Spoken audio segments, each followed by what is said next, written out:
بسم اللہ الرحمن الرحیم۔ میاں بیوی کے باہمی تعلقات میں اہم بات یہ ہے کہ دونوں اپنے فرائض کو پہچانیں۔ شوہر کی کیا فرائض ہیں اور بیوی کی کیا فرائض ہیں، ہر ایک اپنے فرائض ادا کرنے کی فکر کرے۔ در حقیقت زندگی کی گاڑی اسی طرح چلتی ہے، اگر دونوں اپنے فرائض کا احساس کریں تو پھر یہ زندگی استوار ہو جاتی ہے۔ اگر انسان ان پر عمل کر لے تو دنیا بھی درست ہو جائے اور آخرت بھی درست ہو جائے۔ اللہ رب العزت کی ذات حکیم ذات ہے اور اس کے احکامات حکمتوں سے بھرپور ہیں۔ اللہ تعالیٰ نے اپنی حکمت کے تحت یہ احکامات اور درجات طے کیے ہیں، اور اللہ نے مرد کو قوت اور رتبے کے لحاظ سے فوقیت دی ہے، اور یہ فوقیت دے کر اس کو پابند بھی کیا ہے اور اس کے لیے بھی حدود مختص کی ہیں، جس طرح کے عورت کے لیے حدود ہیں۔ اور اسلامی تعلیمات میں عورتوں کو ان کے حقوق کے بارے میں زیادہ متنبہ کیا گیا ہے، کیونکہ عورتوں کی فطرت میں یہ چیزیں پائی گئی ہیں کہ وہ ناشکری اور نافرمانی کرتی ہیں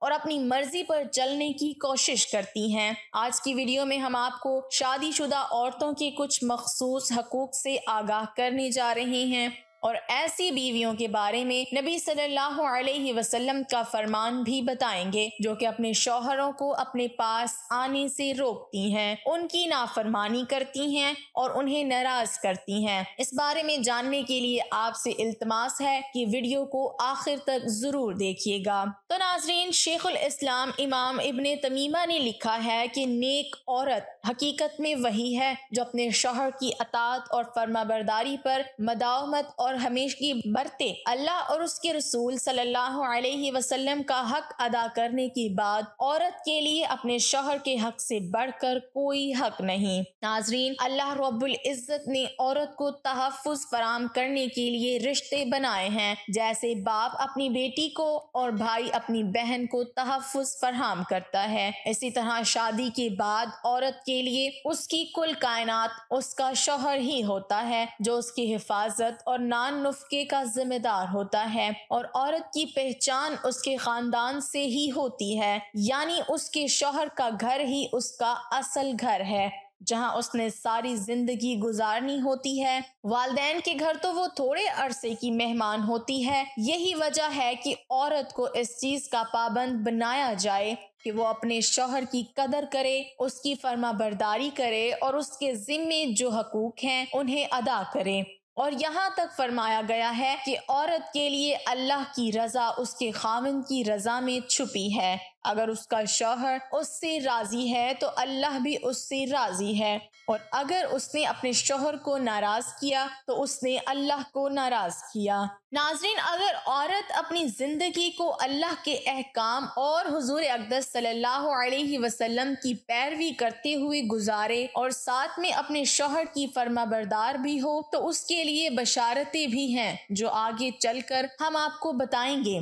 لیکن اگر عورت دین کے باقی احکامات پر تو چلتی ہے اور شوہر کی نافرمانی کرتی ہے تو ایسی عورتوں کے لیے فرمان نبی صلی اللہ علیہ وسلم آپ کو بتاتے ہیں۔ حضرت ابو ہریرہ رضی اللہ تعالی عنہ کہتے ہیں کہ رسول اللہ صلی اللہ علیہ وسلم نے فرمایا کہ جب آدمی اپنی بیوی کو اپنے بستر کی طرف بلائے، پھر عورت نے انکار کر دیا اور شوہر نے اسی طرح ناراضگی کی حالت میں رات بسر کی، تو فرشتے اس عورت پر صبح تک لعنت بھیجتے رہتے ہیں۔ ناظرین، اس حدیث میں دو باتیں ہیں، یعنی اگر تو عورت کا انکار کرنا بغیر کسی عذر شرعی کے ہو، اور دوسری یہ کہ عورت کے انکار کرنے کی وجہ سے شوہر ناراض ہو جائے اور ناراضگی میں ہی پوری رات گزر جائے۔ البتہ اہل علم حضرات کا کہنا ہے کہ اگر بیوی جائز شرعی عذر، بیماری یا تکلیف یا ماہواری کی وجہ سے انکار کرے گی تو مذکورہ وعید اس کے لیے نہیں ہے، نیز بہلا کر پیار محبت سے اس کا ذہن دوسری طرف متوجہ کر دے،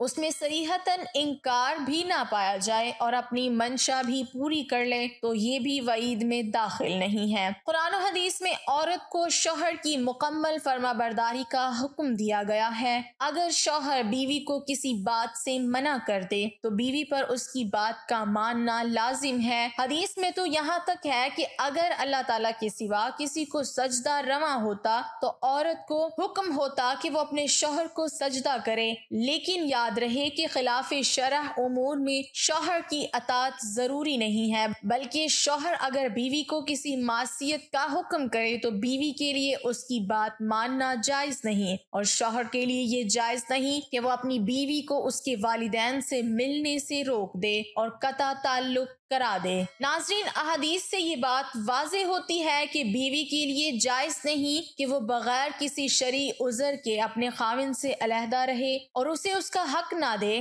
اس کے بارے میں بہت سی احادیث وارد ہیں جن میں اس عورت کے لیے بہت ہی سخت قسم کی وعید بیان کی گئی ہیں جو اپنے خاوند سے دور رہتی ہیں۔ احادیث میں سے چند آپ کی خدمت میں پیش ہیں۔ حضرت ابو ہریرہ رضی اللہ تعالی عنہ بیان کرتے ہیں کہ نبی اکرم صلی اللہ علیہ وسلم نے فرمایا، جب کوئی عورت اپنے خاوند کا بستر چھوڑ کر رات بسر کرے تو اس کے واپس آنے تک فرشتے اس عورت پر لعنت کرتے رہتے ہیں۔ حضرت ابو ہریرہ رضی اللہ تعالی عنہ ایک روایت میں بیان کرتے ہیں کہ رسول اللہ صلی اللہ علیہ وسلم نے فرمایا، اس ذات کی قسم جس کے ہاتھ میں میری جان ہے، جو شخص بھی اپنی بیوی کو اپنے بستر پر بلائے اور اس کی بیوی آنے سے انکار کر دے تو آسمان والا اس پر ناراض رہتا ہے حتیٰ کہ اس کا خاوند اس سے ناراض ہو جائے۔ طلق بن علی رضی اللہ تعالی عنہ بیان کرتے ہیں کہ رسول اکرم صلی اللہ علیہ وسلم نے فرمایا، جب خاوند اپنی بیوی کو اپنی حاجت پوری کرنے کے لیے بلائے تو اسے آنا چاہیے، اگرچہ وہ تندور پر ہی کیوں نہ ہو۔ تو ناظرین، یہ تھی وہ روایات جن میں عورت کو اس بات سے آگاہ کیا گیا کہ اگر وہ اپنے خاوند کی نافرمانی کرتی ہیں تو وہ نہ صرف اپنے خاوند کی نافرمان ٹھہرتی ہیں بلکہ وہ اللہ کی بھی نافرمان ہو جاتی ہیں اور اللہ کی اور فرشتوں کی لعنت کی مستحق ہوتی ہیں۔ اس لیے ہر عورت اس امر کا خاص خیال رکھیں تاکہ دنیا اور آخرت کے نقصان سے بچ سکے، جیسا کہ حضور صلی اللہ علیہ وسلم نے فرمایا، وہ عورت جس کی موت اس حال میں ہو کہ اس کا خاوند اسے راضی ہو تو وہ عورت جنت میں داخل ہوگی۔ پھر فرمایا، وہ عورت جس نے 5 وقت نماز ادا کی، رمضان کے روزے رکھے، اپنی شرمگاہ کی حفاظت کی، اپنے شوہر کی اطاعت کی، قیامت کے دن اس سے کہا جائے گا کہ جس دروازے سے تو چاہے جنت میں داخل ہو جا۔ خوش نصیب ہے وہ عورت جو اپنے خاوند کی فرما برداری کے ساتھ اللہ اور رسول صلی اللہ علیہ وسلم کے احکام کی پابندی کرتی ہے۔ ناظرین، ایسی عورت کے دنیاوی نقصان کے بارے میں آپ کو بتاتے چلیں، فقہا نے بیان کیا کہ جب عورت اپنے خاوند کے ساتھ رات گزارنے اور اس کے بستر میں جانے سے اپنے آپ کو روکے تو اس کا حق نفقہ اور تقسیم کا ختم ہو جاتا ہے، کیونکہ نفقہ تو استمتاع کے بدلے میں ہے اور ایسی عورت کو اپنے خاوند کی نافرمان کہا جائے گا، یعنی جب بیوی نافرمانی کرنے لگے تو اس کا نفقہ ختم ہو جاتا ہے، اس لیے کہ نفقہ تو اطاعت اور اپنے آپ کو خاوند کے سپرد کرنے کے عوض میں ہوتا ہے۔ نافرمانی کی صورت میں خاوند اس سے بری الذمہ ہے۔ اللہ سے دعا ہے کہ اللہ ہمیں دین کی سمجھ نصیب فرمائے اور اس کے مطابق زندگی بسر کرنے کی توفیق عطا فرمائے، آمین۔ تو ناظرین، ہم یہ امید کرتے ہیں کہ آپ کو ہماری آج کی یہ ویڈیو ضرور پسند آئی ہوگی۔ اگر آپ کو ہماری آج کی یہ ویڈیو پسند آئی ہے تو آپ سے گزارش کرتے ہیں کہ آپ ہمارے چینل کو ضرور سبسکرائب کر لیں اور ساتھ ہی لگے بیل آئیکن کو بھی پریس کر لیں تاکہ آپ کے پاس ہماری آنے والی مزید معلوماتی ویڈیوز کا نوٹیفیکیشن بر وقت ملتا رہے۔